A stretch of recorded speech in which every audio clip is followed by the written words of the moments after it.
It's all quiet in the underground bunker. Doors closed, locks bolted. But the Great One isn't just resting on his laurels. He's making sure your weekend is even better by giving you his best.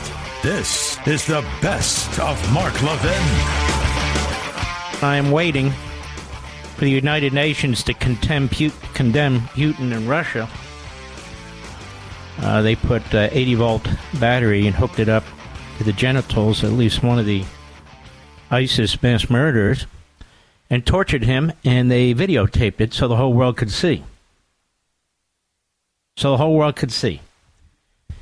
And this is what Russia does, not just under Putin, but other dictators, to send a message. No moral equivalency arguments. No demands of any kind. And, of course, what Putin does in these situations is he tries to use them to attack his enemies. So now he's blaming Ukraine, you see.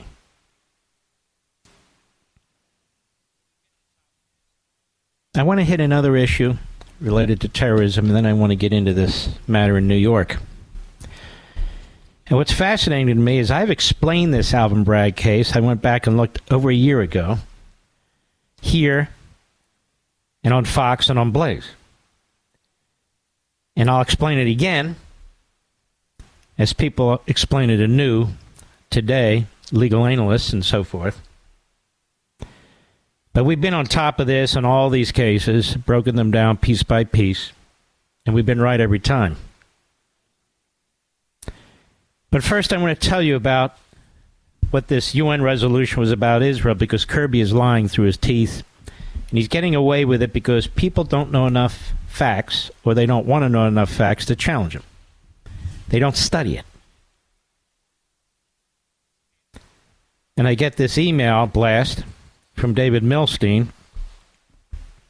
stepson, who was also special assistant to Ambassador David Freeman under Donald Trump, ambassador to Israel. Now, here's the summary. Netanyahu announces that if the U.S. doesn't veto the UN Security Council resolution for a ceasefire today, this is how it was reported, he's canceling Strategic Affairs Minister Ron Dermer and National Security Advisor Gabi's White House meetings. Dermer and Hanegbi, I should say. Their trip to Washington came after Biden asked Netanyahu on the phone last week to send a delegation to discuss alternatives to a major IDF operation in Rafah. Now, this Rafah is what Israel's been trying to do for 5 months. They've pushed what's left of the Hamas terrorist battalions, where all the leadership that's not in Qatar and Turkey is hiding. They've encircled it. They want to blow out the 4 last battalions, and they want to kill the leaders. And the only one in the way is Joe Biden. Because I have my own theory on this, America, and I'm going to give it to you right now. That Joe Biden, who plays nice with the Iranians, whose administration denied that Iran had anything to do with October 7th when everybody said, what? Who keeps funding the Iranians? Who refused to attack any part of the geography of Iran after they killed 3 of our soldiers and are still shooting at our forces in the Middle East. And why they're there, I don't know. But you get the point. Because I believe behind the scenes one day we will find, listen to me, I've said it before, but I want to underscore it. One day we will find that there was a quiet arrangement between Biden and the Islamo-Nazi regime in Tehran. No nuclear breakout until after the election. Now, I hope I'm wrong. But I don't think I am.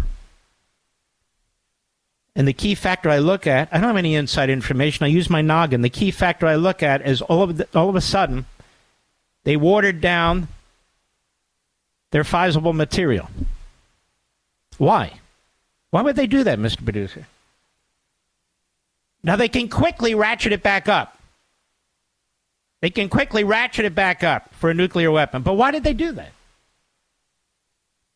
And why is Biden kicking the crap out of Israel? Is it just for votes in Michigan and so forth? That's clearly part of it.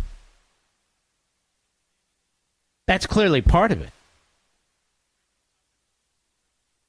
But can you imagine if Iran announces a nuclear outbreak before the war? Before the election. Can you imagine that? Biden will do anything to get reelected, and I mean anything. So for him, this is a 2 for, 3 for, 4 for. Blame Netanyahu, trash Netanyahu, keep demanding that Israel break itself into pieces where it can't defend itself, keep accusing Israel with Hamas statistics of a war crime, now vote basically present, abstaining, so it's 14-0 on a ceasefire. And I want to tell you about this. And I believe that's what's going on behind the scenes. Why would this administration have hired this guy Malley, who's a pro-Islamo-Nazi regime, who brought in 3 individuals, one of whom, maybe more of whom, in my view, were spies. If not spies, they had a funny way of acting. But let's just say friendly, special pleaders for Iran. Why would you do that? And why wouldn't you criticize Iran? When's the last time he criticized Iran, ladies and gentlemen? Schumer doesn't go to the floor of the Senate and attack Iran. Biden doesn't attack Iran. Kirby can barely mention the word Iran. Why is that? Why is that? I think I know why. The watering down the fisible material, to me, was the dead giveaway. Why the hell would they do that? And they can quickly ratchet it back up. U.S. officials notified Dermer the U.S. plans to allow 2 separate ceasefire resolutions to pass in the UN Security Council, one calling for a ceasefire, one calling to release the hostage without one being a condition of the other. So they decoupled them. So now Israel's supposed to enter into a ceasefire, not destroy Hamas, and hope that the hostages are released. And Netanyahu said, you know what you just did? You just made it impossible for us to get our hostages out. Because you just told Hamas that one's not connected to the other. So Israel's not only supposed to surrender and not take out the elements that are left in Rafah, Israel is supposed to do so without any commitment to the release of hostages. So here's the Biden administration statement, just to show you what pathological scumbags these are. Our vote does not, and I repeat, does not represent a shift in our policy, White House National Security spokesman John Kirby told reporters. We've been clear, and we've been consistent in our support for a ceasefire as part of a hostage deal. But that's not what they voted for.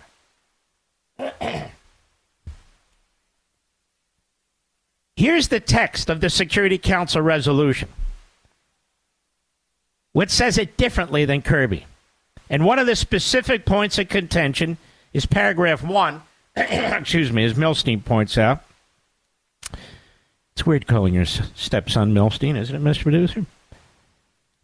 But there's a lot of Davids out there.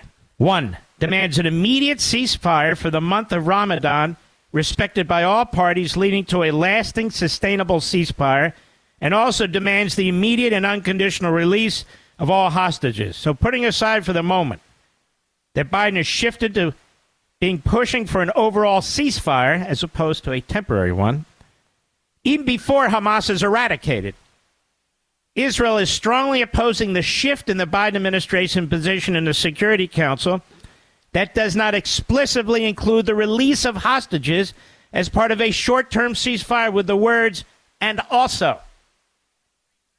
So they say, and also. Not, and also.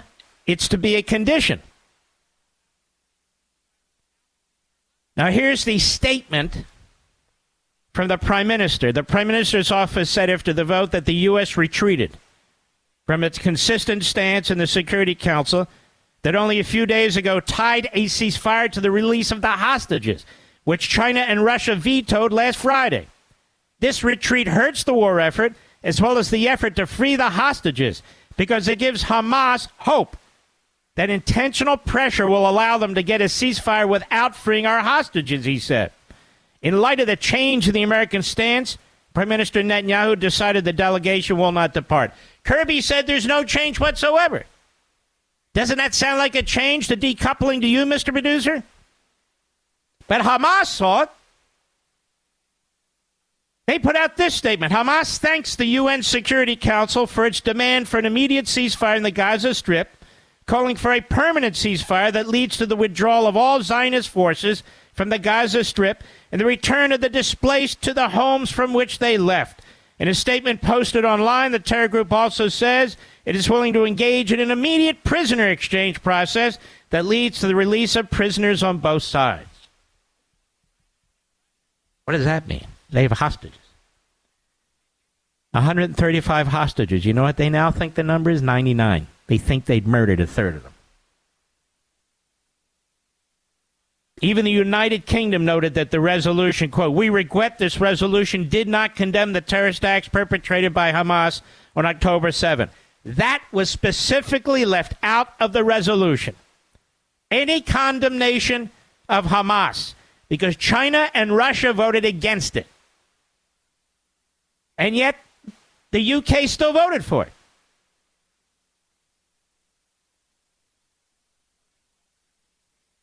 So Biden not only betrayed, as David writes, Israel, but also the over 130 hostages. I don't think there's that many, including American citizens. After promising he would do everything to secure the release, Biden has consistently done the opposite, including wrongly pressuring Israel to stand down from going into Rafah, that is a vital military pressure on Hamas, and which is refusing to credibly, act. And Rich Goldberg, who's great, he's been on my shows before, he said the UN Security Council resolution under consideration reaffirms the complete moral rot inside the United Nations, supported by the European NATO allies of the United States and celebrated by America's greatest enemies. The resolution should have been vetoed. There was a ceasefire on October 6th. The resolution makes believe that today, March 25, 2024, exists in a vacuum. That October 7 never happened. That Hamas is not a vicious terrorist organization that must be destroyed. That a permanent ceasefire can never be achieved with Hamas in control of Gaza. The resolution pretends to care about the hostages, but I told you, they specifically altered the language. So it doesn't. And Kirby goes in front of those reporters and lies through his teeth. And you want to know why, America? Because not one of those reporters actually read the resolution. Not one. But they would have saw the decoupling. Not one of them read it.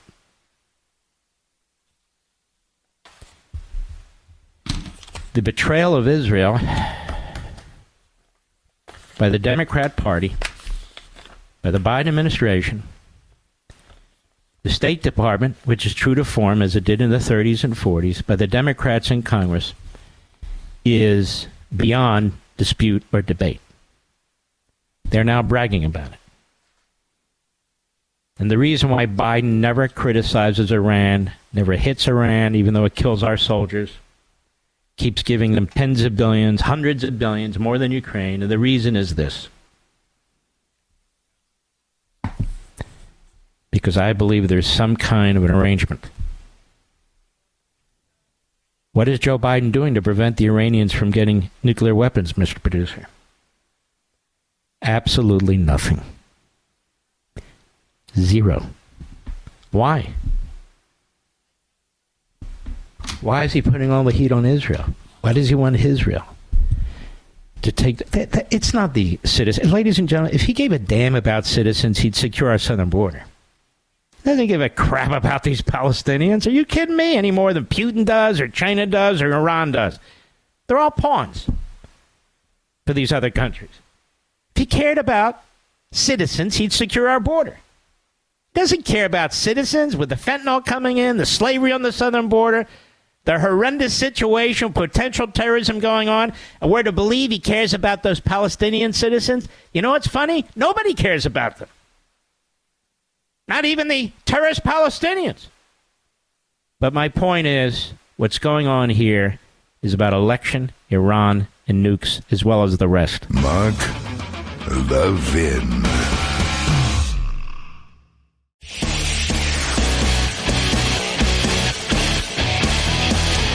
making your weekend even better. This is the best of Mark Levin. And it's an amazing thing. It's amazing. I'm here behind this mic.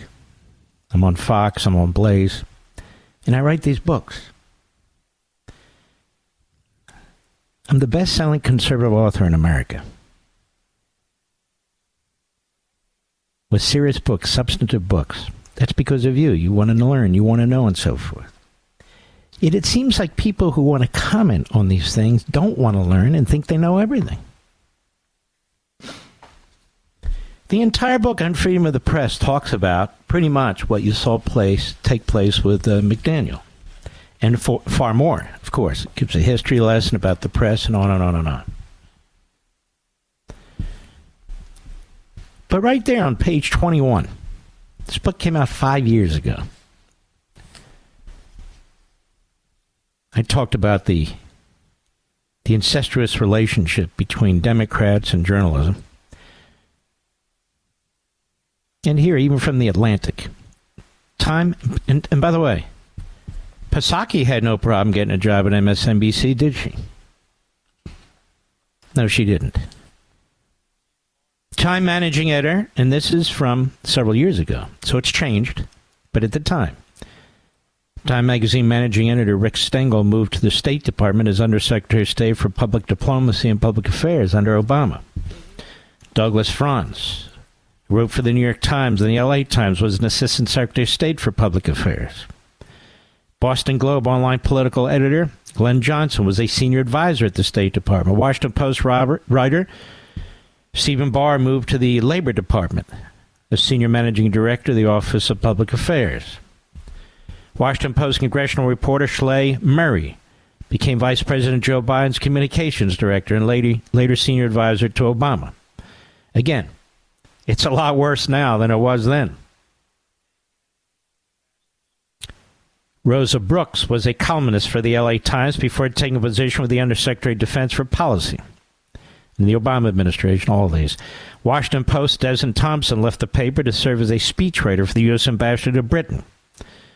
Roberta Baskin, a one-time CBS News investigative reporter, joined the Department of HHS as a senior communication advisor. Washington Post Warren Bass, an Outlook section deputy editor, joined then United Nations Ambassador Susan Rice as director of speechwriting and senior policy advisor.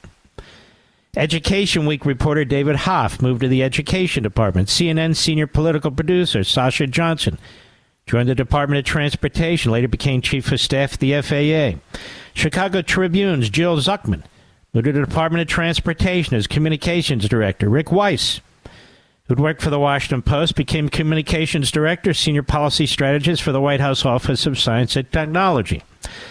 Former CBS and ABC reporter Linda Douglas joined the Obama campaign and later communications director for the White House Office of Health Reform.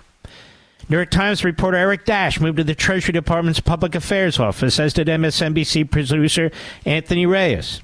CNN's Anish Raman worked for the Obama campaign, later a speechwriter for President Obama. CNN's national security reporter Jim Sciutto, formerly with ABC News, served as chief of staff to UN Ambassador to China Gary Locke. San Francisco Chronicle environmental reporter Kelly Zito joined the EPA Public Affairs Department. Time Magazine, Washington Bureau Chief Jay Carney, remember him as Obama's mouthpiece, became communication directors for Vice President Biden and later Obama. There's so many. There's a lot more. MSNBC's Chris Matthew previously worked for, among others, Jimmy Carter and Tip O'Neill. CNN's Chris Cuomo, now, of course, at that other network, I can't remember their name. His brother to New York's Democratic Governor Andrew Cuomo. CNN's Jake Tapper worked for Democratic Congresswoman Marjorie Margolis Mezvinsky and Handgun Control Inc. ABC's Cokie Roberts' father was Hale Boggs, the House Democratic Majority Leader. Of course, ABC's George Stephanopoulos worked for President Bill Clinton. And the list goes on. Now, the only Republican, of course, who they'll hire, with very, very rare exceptions, are never Trumpers. So you see, ladies and gentlemen, at Fox, you have individuals who are hardcore Democrats. They sit on the panels. They give their commentary and so forth. It's not true at these other networks. NBC is owned by Comcast. Many of you have Comcast cable. That's the platform. You don't have any choice. If you're doing cable, it's whatever company laid the cable, and whatever your town agreed to, whatever company laid the cable.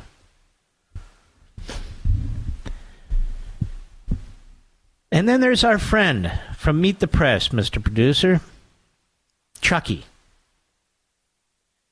And Chuck Todd worked for Tom Harkin's election when he was a young man, that is Todd. His wife is a big-time Democrat operative, consultant, makes a fortune from that. He sat there at Meet the Depressed and was a disgusting reprobate partisan. And now he goes on Christine Welker's show. Nobody's ever heard it before. And these networks, whether they're cable or otherwise, they want you to pretend they're real news operations. Now, keep in mind, the Democrat Party denied that George W. Bush won the 2000 election. They denied that he won the 2004 election. They denied that Trump won his first election. And their members are on the floor of the House when the two chambers meet to count electoral votes and objected. MSNBC standards are so low, they have Al Sharpton there. Now, he's not only a Democrat, his history is grotesque. And he's not alone. Look at their whole lineup. Never Trumpers and American haters. Well, really the same thing. So here's Ronna McDaniel on Meet the Press. And you know what? I blame you, Ronna McDaniel, because you should know better than this. You should know better than this. There's a senator for now who shall be nameless, but at some point I'll mention it, who we helped, Mr. Producer, as part of the Tea Party movement. Remember that? This senator was at 5%. Came on this program, and you supported this senator. He doesn't want to come on this program, but he'll go on any of the Sunday shows. Been all over the place. All over the place. And so we're not interested in having him on anyway, because he's everywhere anyway. We try to bring you a fresh perspective. But I want you to listen to this, Ronna McDaniel and Kristen Welker, Cut 17, go. Well, let's talk about the election now. Donald Trump says one of his first acts, if he is reelected to a second term, would be, quote, to free those charged and convicted of crimes. All right, so here's what's going on now. Welker has thrown in with the pack. They're not asking McDaniel her opinion on events yet to take place or events that are taking place. No, they want her to justify why she should be on NBC, given her position as former head of the RNC, where she's supposed to defend the former president and the Republican Party.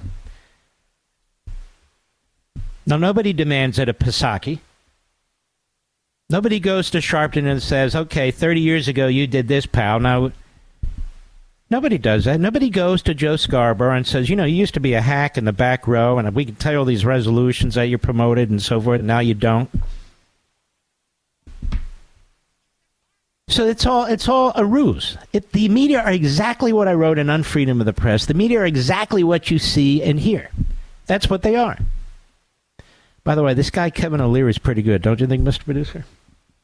The problem I have with him, though, is he cannot distance himself from Donald Trump enough. Well, put Donald Trump aside. New York. How do you put Donald Trump aside when he's the target in New York? Well, this isn't about Trump. It's about, well, why isn't it about Trump? He's the target. So I like him. He gives good business analysis. He seems like a tough guy. But on the other hand, he seems like a guy that doesn't want to be pigeonholed by the left. You got to stand up to the left. And you got to say more than a generalized, you know, this is bad for business and so forth. Of course it's bad for business. Everybody knows that. But it's bad for the republic when the other side tries to destroy the other candidate, bankrupt them, and put them in prison. That's a problem, too. You can't make that case if you don't mention Donald Trump. Anyway, go ahead, Mr. Producer. January 6th. Do you support that? I want to be very clear. The violence that happened on January 6th is unacceptable. It doesn't. So you see, you're going to have to bend your knee. You're going to have to grovel. Because if you do not commit to, essentially take oath to, the Democrat Party ideology in the media, not only are you not welcome anyway, but if you're not going to be humiliated and do a Michael Steele or Joe Scarborough or Nicole Wallace or all the rest of the reprobates, then you don't have a shot, period. Go ahead. Our country, it certainly does not represent my party. We should not be attacking the Capitol. We should not be having violence. I said it that day. I put a statement out that day. What do you think about that, Sharpton? You all remember Sharpton and his history, don't you, ladies and gentlemen? I do. Go ahead. That this is not acceptable. If you attacked our Capitol and you've been convicted, then that should stay. So then, but to the question though, do you disagree with Trump? You don't understand. You don't understand, Rona. It's not good enough. It'll never be good enough. But go ahead. Free those who've been charged. I do not think people who committed violent acts on January 6th should be freed. So you disagree with that? He's been saying that for months. Rana, why not speak out earlier? Rana's not there representing Trump. She just was removed from the RNC. Any more than Psaki. Although she is representing Biden, and that's okay. Go ahead. Speak out about that now. When you're the RNC chair, you kind of take one for the whole team, right? Is this not painful, Mr. Producer? Is it really worth groveling? Ladies and gentlemen, how much could they be paying her to be groveling? It's really painful. Let's move on to Cut 18. Go. I'll be joined by actually, let's not do Cut 18. Let's do Cut 19. Schmuck Todd, who's all tied in with the Democrats, who destroyed Meet the Depressed. Destroyed it. Which is why he got the axe. That and a stupid haircut. Go ahead. Let me deal with the elephant in the room. Yeah. I think our bosses owe you an apology for putting you in this situation, because I don't know what to believe. She is now a paid contributor by NBC News. So I have no idea whether any answer she gave to you was because she didn't want to mess up her contract. She wants us to believe. Now, I want you to listen to this preening, self-righteous piece of crap who's got more tentacles in the Democrat Party, and so does his wife, than anyone you can imagine. This is a guy who announced there would be no discuss about any challenges to climate change. We're not going to have any climate denial. He's got an IQ about -14. Some people can pull it off. He can't, as I've said before. He's part of the new school journalists, which means no journalism. So she's under attack. This means anybody other than an anti-Trumper, a never-Trumper, a Romney type, a Murkowski type, a Collins type, but never a Mike Lee type or a Ted Cruz type of that philosophical perspective will ever be allowed on. Can you tell me the name of a known, respected, scholarly conservative that's on any of these networks anymore? I can't think of one, Mr. Producer. Can you? I can't think of any. And if there is one, it's out there somewhere. Go ahead. When the RNC was paying for it. So she has credibility issues that she still has to deal with. Yeah. And so do you, pal. What about Jen Psaki? I'm serious. She's on their network. She's on their network. She has no credibility problem. I guarantee you she still talks to Biden and the staff over there. So what is the credibility issue? You don't understand anything, you little puke. The media have no credibility. And jerks like you led the way. None whatsoever. Period. But you see, McDaniel, I'm not even defending her. I'm making a point. I feel bad that she's being trashed like this, but you have to be expected. Chuck Todd would never come on my program, would he, Mr. Producer? They never invited me on their programs to talk about my books. We've tried to get Todd on here. I offered Meet the Press, Face the Nation, Good Morning America, all of them. And by the way, I don't need them, but I wanted to get into a debate. I wanted to engage. They want nothing to do with it. We can't even get them on this program. I can't get them on my Fox program. I'm open to debate. They're not. They're propagandists. That's all they are. Chuck Todd, you are a sleazeball extraordinaire. When you look up in the dictionary sleazeball, there's Chuck with his haircut. Mark Levin.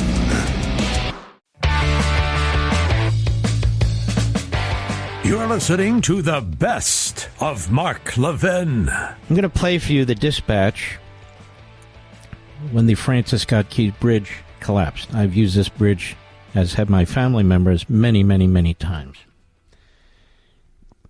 And it's a terrible tragedy. That Baltimore port, as you probably heard by now, Baltimore Harbor, is the busiest on the East Coast. And that bridge is now blocking, as is the freighter, any ingress or egress from that harbor. I suspect the Philadelphia port will pick up more business than some of the others along the East Coast, but it is a significant matter. As best as we can tell, we're not actually given numbers, not that numbers are the end-all and be-all. There are 6 people missing, crew that were working on the bridge.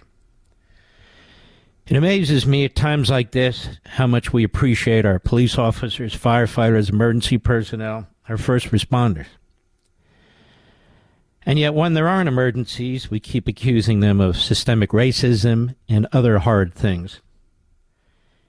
And yet these are the men and women we turn to in the worst of times. And there's a reason we turn to them. I want you to listen to what took place on the initial dispatch and then the follow-up dispatch. Obviously, Baltimore has never suffered a tragedy like this. This is a big bridge. This bridge is 1.6 miles long. It's one of the longest bridges in the country and on the East Coast. It may be the longest bridge on the East Coast for all I know.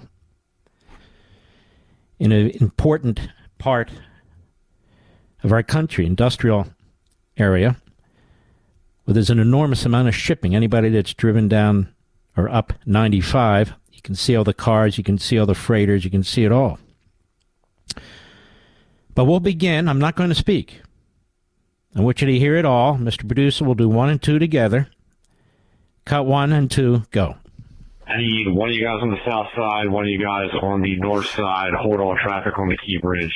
There's a ship approaching. It just lost their steering. So until you get that under control, we got to stop all traffic. Yeah, I'm en route to the south side. Dispatch start. I'm holding traffic now. I was dragging, but we stopped prior to the bridge, so I'll have all outer loop traffic stopped. 10-4. Is there a crew working on the bridge right now? 291 will do that. Good. Want me to stop traffic on this site right now? Yeah, if we can stop traffic, just make sure no one's on the bridge right now. I'm not sure where. There's a crew up there. You might want to notify whoever the foreman is, see if we can get them off the bridge temporarily. 10-4. Once the other unit gets here, I'll ride up on the bridge. I have all interloop traffic stopped at this time. Once you get here, I'll go grab the workers on the Key Bridge and then stop the outer loop. C-13 dispatch, the whole bridge just fell down. Start, whoever, everybody. The whole bridge just collapsed. 10-4 dispatch is direct. That's correct. This time. Do we know if all traffic was stopped? I can't get to the other side, so the bridge is down.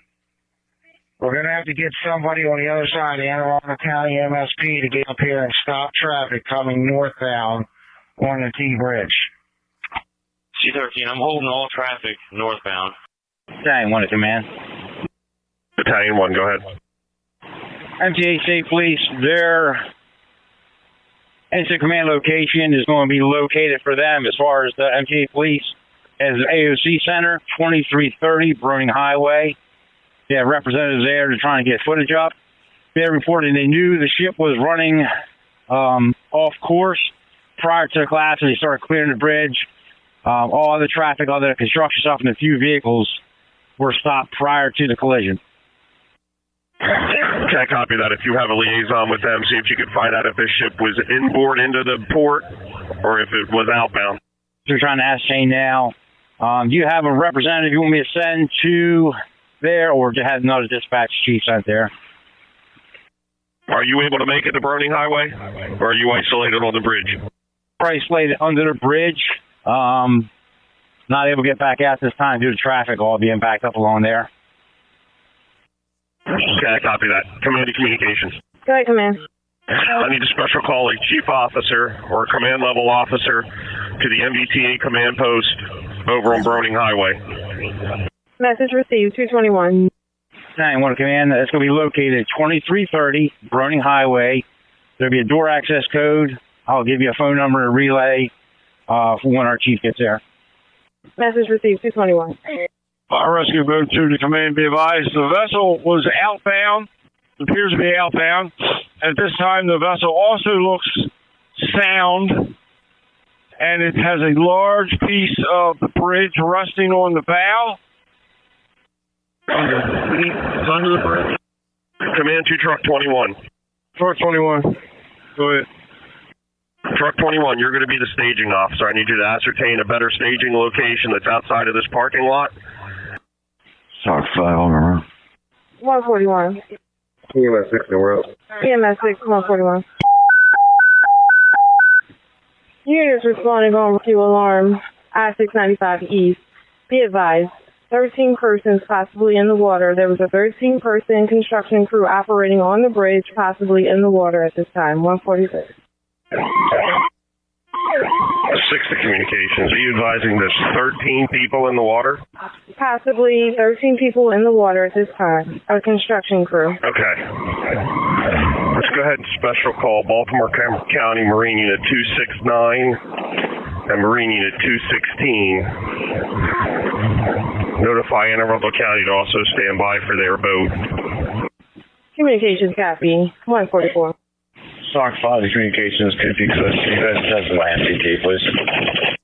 SOC 5, I copy. 144. 6 to communications. Also, dispatch the dive unit on this call to alert the dive team and start one more additional transport unit. Communications copy. 145. Battalion Chief 1 communications. Battalion Chief 1. You have a landline with MTA police. See if anybody got a location. Better location on the bridge, east side or west side. And on the outbound lane. Okay, so it states the Coast Guard actually called it in and said that it was just off of Fort Olmsted Park. I gave exact coordinations to the fire rescue boat. We can try contacting MTA police. Alright, 1 copy. 146.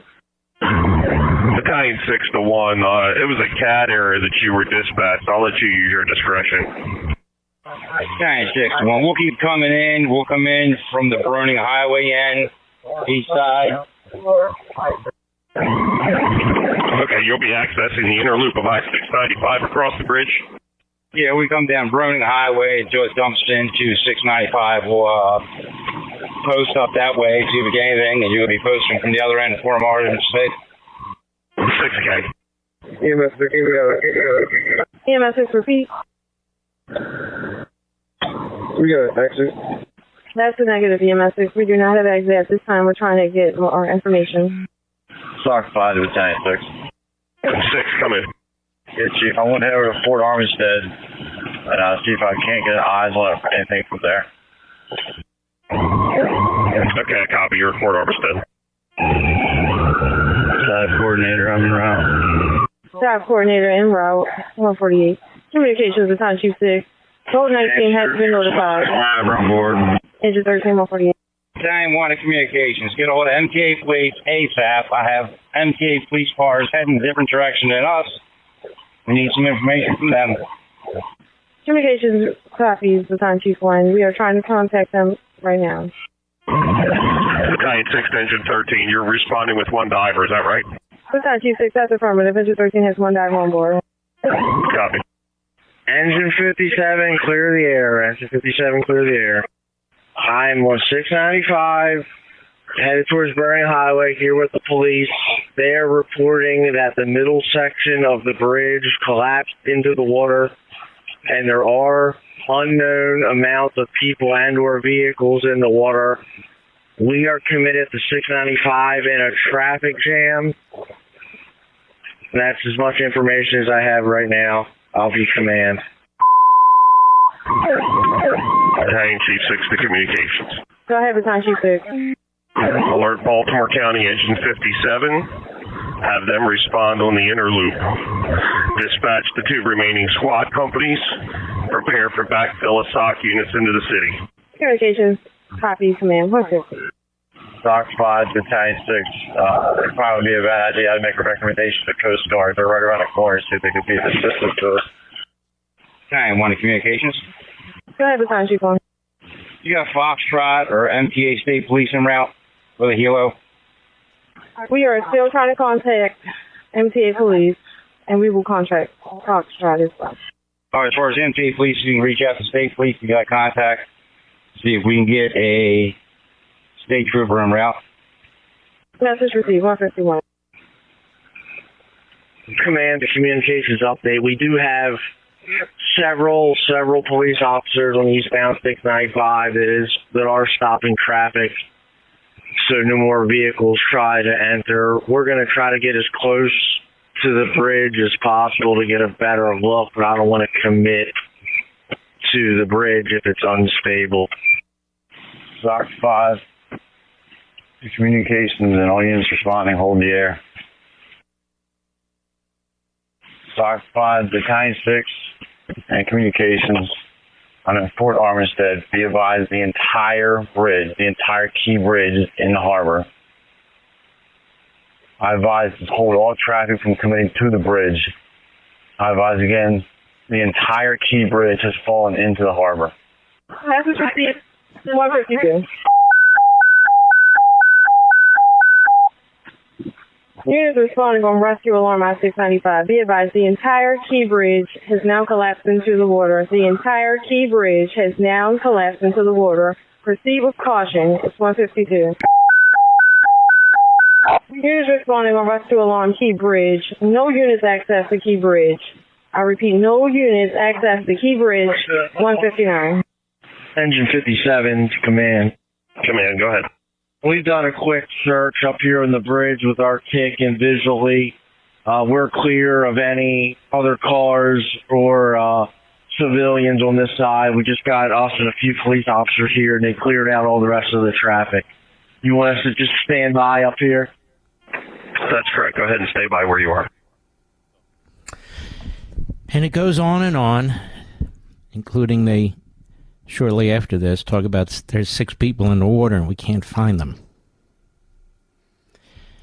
And as of this hour, they're still looking. You heard now there the first 15 minutes after the bridge collapsed. Those brave heroes moving as fast as they can in a situation they've never confronted before. An entire bridge, 1.6 miles, collapse. Just the pieces of it are left, you can see. And it's a horrendous thing. Horrendous. It's shocking. Mark Levin.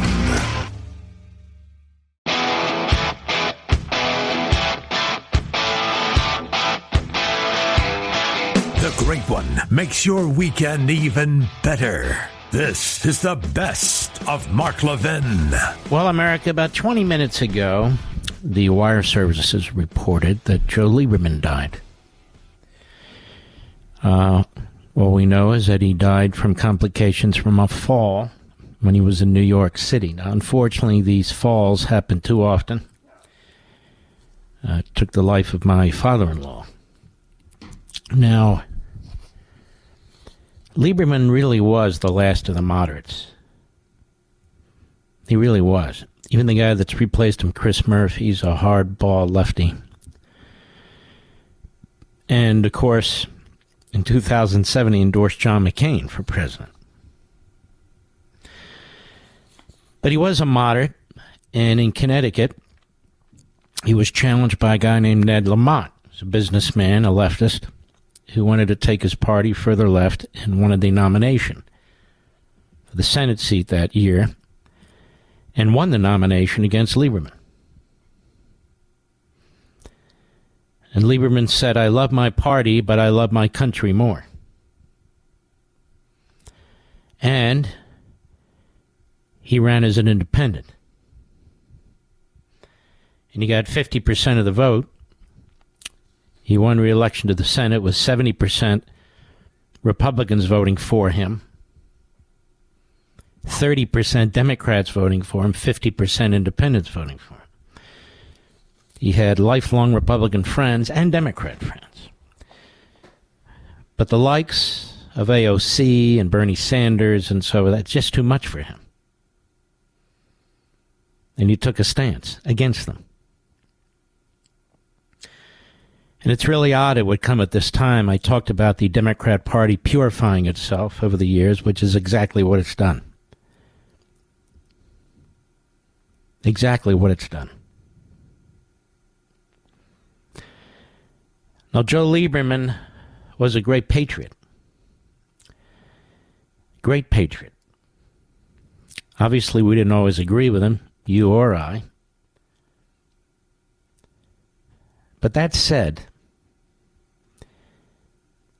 he's one of the few who spoke out against fellow Democrats, of course, against Republicans, and he was for this no labels movement because that's who he was. He was, moderate. Very few Democrats have had the guts to speak out when Chuck Schumer made that speech he did on the Senate floor, which will go down in history as one of the most horrific speeches ever given by any top American official. And clearly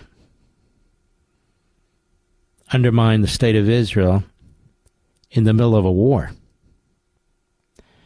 Because Schumer carries water. He carried water for Obama, he carried water for other Democrats, and he carries water for Biden. What Biden has done and is doing to our country and to the state of Israel is unconscionable. It's diabolical. Diabolical.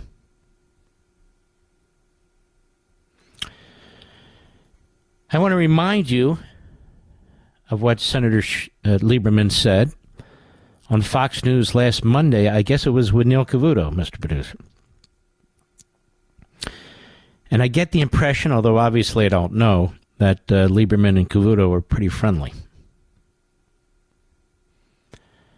But I want you to hear just a minute and a half of what a person who puts country before party says. Now, we always put country before anything. Certainly before party. But today, and in autocratic regimes around the world, the party comes first, and that's the way the Democrats operate. That's what happened to this Ronna McDaniel. That was it. But let's listen to this. This is 9 days ago. Just 9 days ago. Cut 20, go. I don't think anything was brave about it. I think it was outrageous, and I think really it was a case of a high elected official in the U.S. taking advantage of a friend, and you wouldn't do this with a casual ally or certainly an enemy. But to call out one of our closest allies in the world, Israel, a democracy, when it's at war, and tell its people they should dump their prime minister. Wow, talk about crossing a red line. That was a diplomatic red line that I have never in all my years seen crossed. And it's just, it is outrageous. I've been following the polls in Israel. The truth is that Prime Minister Netanyahu is not popular right now, and his right-wing government is not popular. But if you ask the people of Israel, is Netanyahu following the right policy in Gaza, trying to destroy Hamas? The answer is overwhelmingly positive. So Chuck Schumer is asking the people of Israel to do something totally contrary to what their opinion is. And I mean, can you imagine if Schumer had made a similar appeal to the people of Britain to overthrow Prime Minister Sunak for some reason, or the people of Ukraine to overthrow President Zelensky because he wasn't making enough progress? And his voice will be terribly missed. He wasn't a showboat. He wasn't a drama queen. You can hear a very soft-spoken man, very decent man. A Democrat, a moderate, who had to leave his party in order to win re-election to the Senate and run as an independent the next time as well. The vice presidential nominee of his party was Gore in 2000. And 7 years later, in the run-up to the 2008 election, he endorses McCain. Just want you to think about that. You compare a guy like Lieberman to Schumer, there's no comparison. You compare a guy like Lieberman to Sanders, there's no comparison. To Blinken, to Thomas Friedman of the New York Times. History will treat Joe Lieberman very, very well. And it should. We are in extraordinarily dangerous and dark times in this country.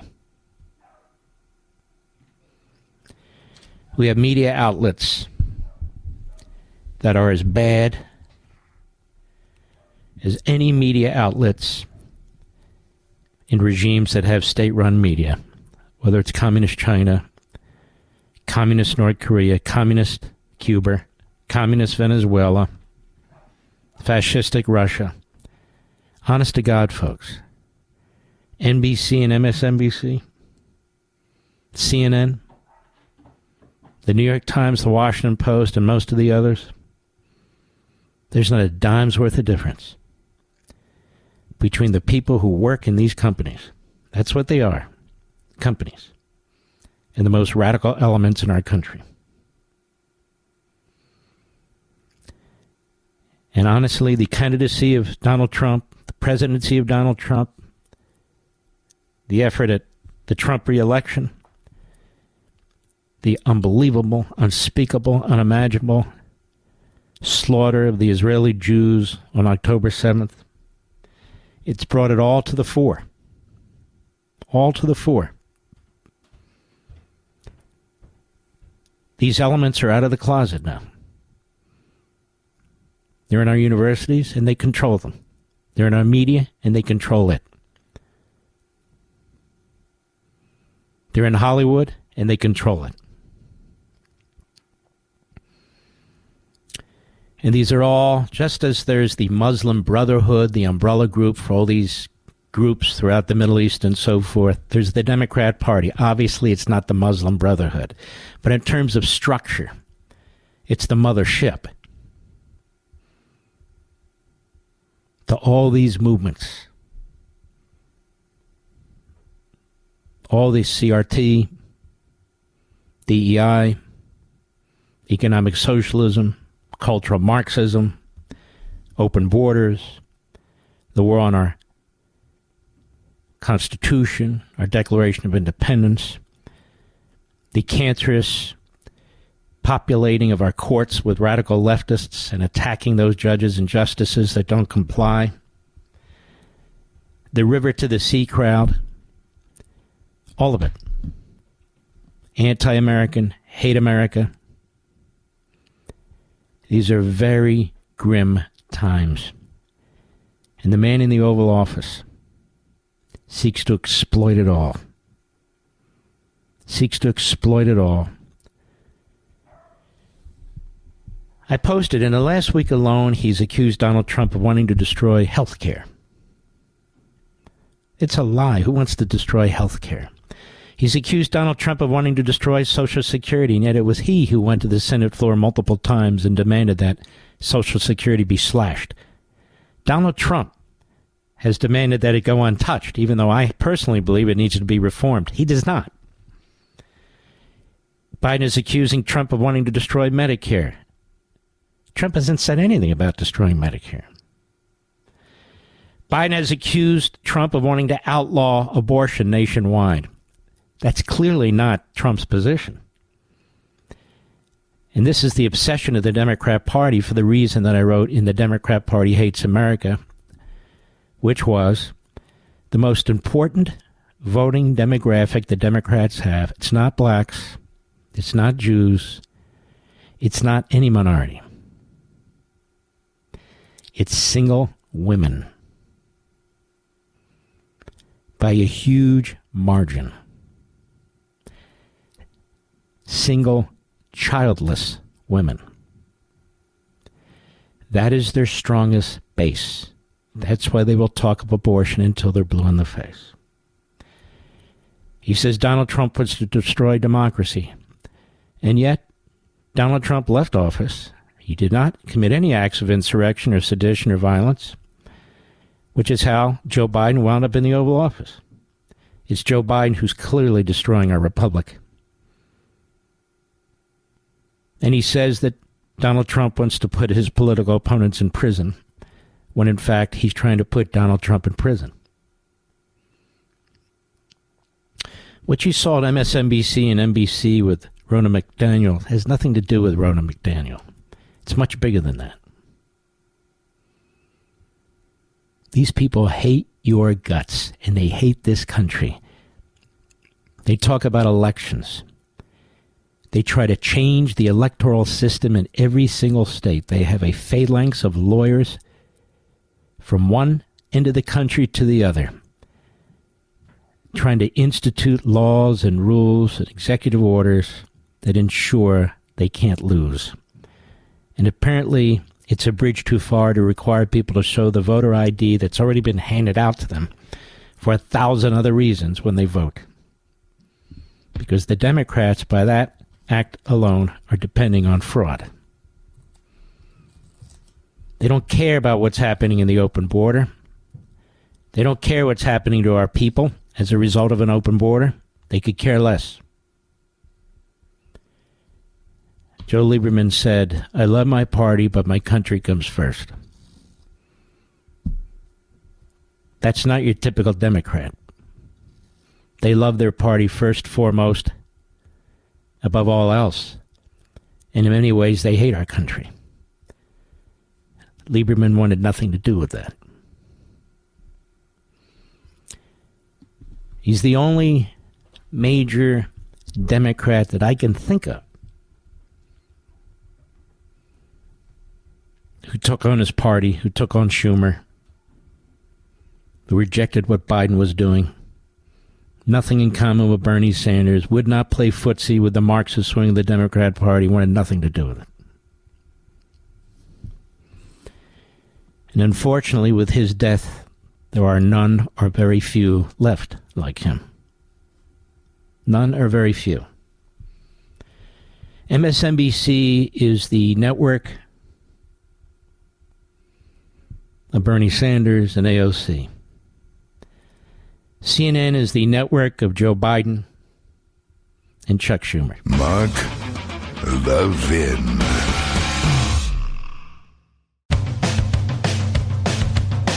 We're giving you nothing but the best of Mark Levin. What's taking place in New York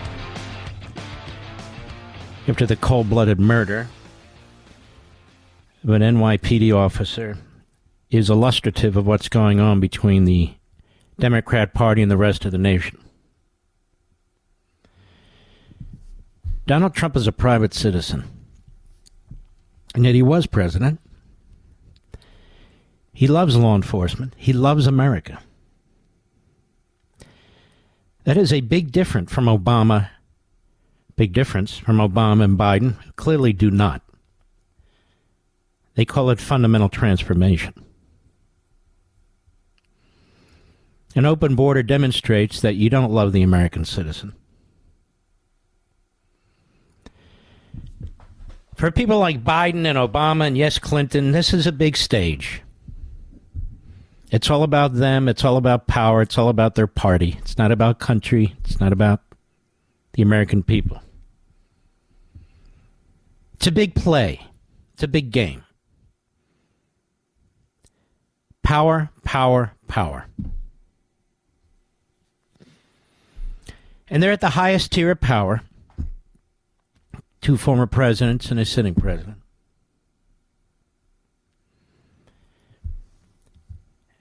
Biden has spent his entire life in Washington, D.C., raising money, using government to bully.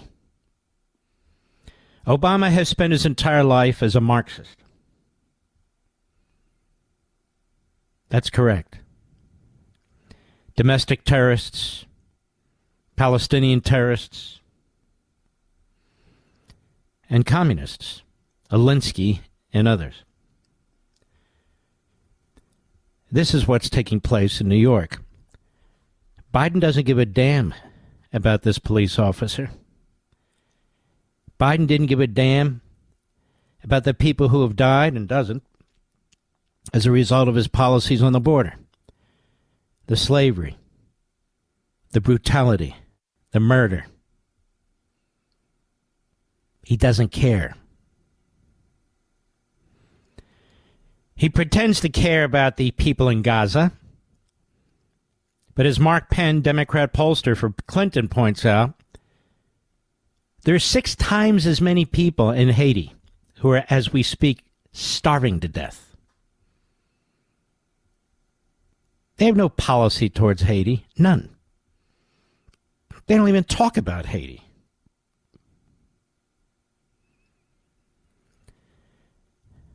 There's a brilliant piece in the Tablet. It's called The President's War Against the Jews. Biden claims he's a lifelong friend of the Jewish people and he's Zionist, but these empty words are cover for decades-long antipathy.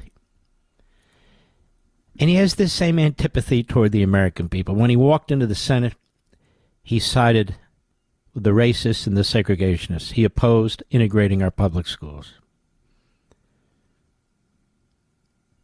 That was his position. Now, having been an anti-black racist, he figures anti-white racism will get him even further. But even more, it's his anti-Semitism. It's finally come to the fore. He spent a lifetime saying one thing and doing another. And now as president, he sees his opportunity. Israel was attacked. Their back is against the wall. And there's a report today that, in fact, he is denying Israel key weapons systems that they've asked for. He's denying it.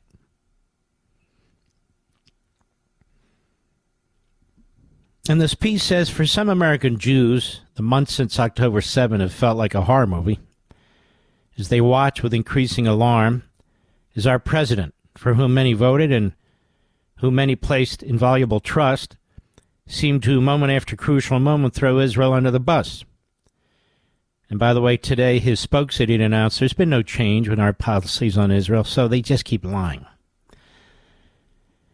Earlier this month, the UN report from its Office of Special Representative Secretary General revealed that Israel's been saying for months, namely that Hamas committed the most vile sexual violence and torture on October 7. Such treatment likely continues to be perpetrated on hostages. Experts from the UN, an organization that is routinely hostile to the Jewish state, actually found, quote, clear and convincing information that some hostages have been subjected to various forms of conflict-related sexual violence, including rape and sexualized torture, and sexualized, cruel, inhuman, and degrading treatment. This is a quote. And it also has reasonable grounds to believe that such violence may be ongoing. You haven't heard Joe Biden say a word about it. And there's 5 Americans among those hostages, at least 5. In reaction, Joe Biden's State Department chose to level the charge of sexual abuse at Israel. Recently, IDF Brigadier General Amir Avivi recounted his meeting with a senior State Department official since identified as Jill Hutchings, director of the Office of Israeli and Palestinian Affairs, who proceeded to accuse Israel, quote, of systematically sexually abusing Palestinian women, unquote. The State Department's claim was based on information from Hamas pushed by Qatar's Al Jazeera, which ended up deleting the story after it proved to be fabricated. Indeed, Biden briefly expressed empathy with Israel after the heinous attack on October 7. But since then, along with his Secretary of State Antony Blinken, Biden has been working at breakneck speed to undermine, if not fully impede, Israel in its existential battle against the Iran-funded Hamas and Hezbollah terrorists. A campaign that is now extended to official blood libels about deliberate Israeli campaigns of genocide, famine, and starvation, killing babies and sexual abuse, culminating in the administration's betrayal of Israel and siding with Hamas at the Security Council last Monday. In the blink of an eye, Biden has gone from framing Hamas as pure, unadulterated evil to putting immense pressure on Israel to stand down. And the pressure is not of recent origin. More than 40 years ago, Joe Biden prompted one of the most famous phrases ever uttered by an Israeli prime minister. In a private session with the Senate Foreign Relations Committee in 1982, Biden threatened Prime Minister Menachem Begin. Well, cutting off U.S. aid if Israel did not stop its quote-unquote settlements in Judea and Samaria. And Begin replied, as we've discussed here, "Don't threaten us with cutting off your aid. It will not work. I'm not a Jew with trembling knees. I'm a proud Jew with 3,700 years of civilized history. Nobody came to our aid when we were dying in the gas chambers and ovens. Nobody came to our aid when we were striving to create our country. We paid for it. We fought for it. We died for it. And we will stand by our principles. We will defend them. And when necessary, we'll die for them, with or without your aid."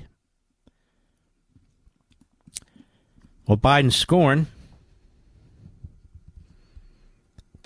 for Israel's current Prime Minister, Benjamin Netanyahu, is significantly more vocal, referring to Netanyahu as a bad effing guy and an a-hole, language that is difficult to imagine him using about any other leader of a friendly foreign state.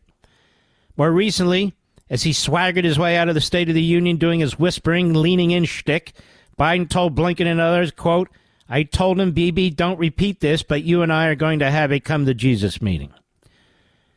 Biden knew he was on a hot mic and admitted as much. He wanted the world to know what he thinks of Israel's prime minister, and to broadcast that he was putting the squeeze on Israel to force it to forgo its ability to defend itself. In fact, this has been Biden's posture from day one. Biden has made downgrading Israel and elevating the Palestinians while also using them as a pressure tool against Israel central to his policy in the region. Upon taking office, and despite the Taylor Force Act, which prohibits the U.S. from sending certain tax dollars to the Palestinian Authority until it stops funding terrorism, Biden rewarded Palestinian terrorism with U.S. taxpayer monies, ultimately amounting to almost $1 billion. American First Legal Foundation, where I'm senior counsel, filed suit against Biden and Blinken on behalf of Congressman Ronnie Jackson, Stewart, and Robbie Force, parents of Taylor Force. The U.S. Army veteran, West Point graduate, murdered at the hands of a Palestinian terrorist in 2016. And Sari Singer, herself a victim of Palestinian terrorism in 2003, for violating the Taylor Force Act. Judge Kaczmarek recently denied the government's motion to dismiss the case. We'll see where it goes. Biden knows that payments to Abbas's Palestinian Authority incentivize and reward terrorists and the terrorist operations. His actions reveal he doesn't care. And the same applies to Secretary of State Blinken. His State Department revealed in a March 2022 fact sheet that, quote, since April 2021, the United States has provided over $500 million in assistance for the Palestinians, including more than $417 million in humanitarian assistance for mainly the descendants of Palestinian refugees through UNRWA. Now, UNRWA is that UN organization that was involved on October 7th.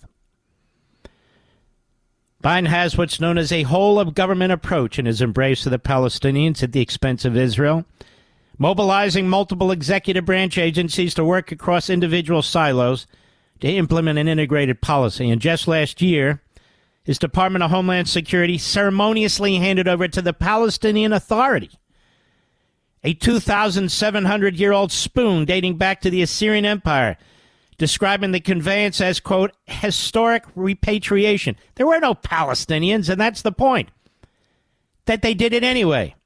The State Department's George Knoll, chief of the Office of Palestinian Affairs, described the spoon as an example of Palestinian cultural patrimony, and that the transfer was a historic moment between the American and Palestinian people.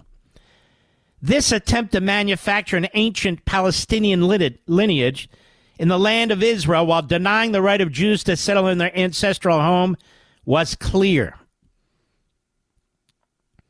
October 7 didn't temper this obscenity. Just one day after October 7, Blinken, in concert with Turkey, called for a ceasefire by a post on Twitter, an ex-post, on the evening of October 8. Blinken deleted the post about 12 hours later, but the message was loud and clear. Stand down and remain victims. 2 days later, Biden's National Security Council spokesman called on Israel to show restraint and take only necessary and proportionate action, quote unquote, to defend itself. The inconvenient truth is there was a ceasefire on October 6th. Hamas broke it with financial and military assistance from Iran. A terrorist state is now flush with billions in sanctions relief as a direct result of Biden's disastrous policy of gifting the Islamic Republic with cash, some of which he helpfully provided barely a month after the October terror attack. And on November 14th, the administration extended a sanctions waiver allowing Iran to access $10 billion. By the way, did it again a few weeks ago. U.S. spokesmen have been repeatedly unable to deny that the monies delivered by Biden to Iran weren't used in funding the October 7 attack because, of course, they were. Now, as if funding Hamas through Iran weren't bad enough, Biden made it a top priority to help maintain open supply lines to Gaza, while also looking the other way as Hamas intercepts and hijacks 60% or more of the humanitarian aid from the many thousands of aid trucks coming into the Strip since the start of the war. Hamas either keeps the aid for its terrorists or sells it to non-combatants at exorbitant prices. This is being reported almost daily from multiple sources, with social media videos corroborating the reports of Hamas's theft of the cargo. And instead of condemning Hamas for the aid crisis, Biden blames Israel for what his Secretary of State has claimed as an acute food insecurity crisis in Gaza, supposedly affecting 100% of the population. Biden also ignores that Hamas steals the fuel aid to fire rockets and operate its tunnels. When thousands of Gazans swarmed some 30 food delivery trucks in Gaza and a deadly stampede ensued, IDF aerial footage corroborated that the IDF's account was right, showing that Hamas was directly to blame, and they fired, Hamas did, on the Palestinians. And yet both the media and the Biden administration have continued to blame Israel. Now, the piece goes on in significant detail with exquisite substance. And the title of the piece is a very gutsy title and a very accurate title. The President's War Against the Jews. And it goes on about anti-Semitism in America and how Biden's doing next to nothing and he won't even speak out against it, and he never did at the State of the Union. Biden's taken a side. He's siding with the Islamists. That's where his party is. That's where he is. He's siding with academia. He's siding with Hollywood. He's siding with the media. He's siding with Obama. He's firmly on the side of the Islamists. The tabletmag.com, published this piece. It was written by a beautiful and brilliant woman, my wife, Julie.